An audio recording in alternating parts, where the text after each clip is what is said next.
One of the easiest and quickest ways we could create jobs is to go forward on one issue that the President and Senate and House Republicans agree on, and that's trade agreements.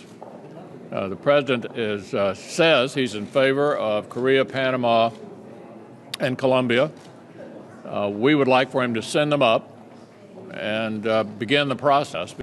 Well, we have a 9.1% unemployment rate right now, and one of the best things we can do that's really natural and pretty automatic is to ratify these three free trade agreements. That is Korea, Colombia, and Panama. There's $12 billion in trade here. They have virtual free entrance into our country. We don't. They will give us virtual free entrance into their country if we will do these trade agreements, and it means all kinds of jobs in America. We continue to lose market share in ag country as a result of not signing trade agreements. Colombia is a great market for American agriculture. They're willing to buy a lot of the things that we grow here.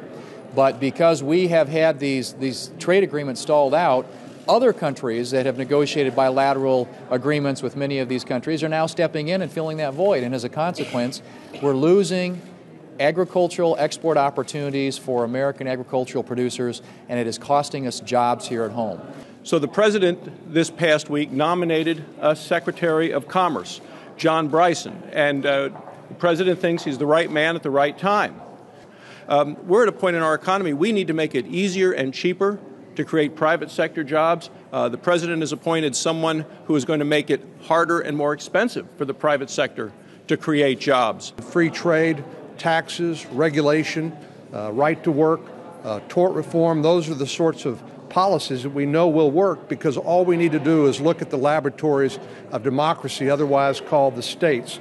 The states like the state of Texas that's seen over the last 10 years almost 800,000 new jobs created in that state alone. The next closest state is about 100,000 or less.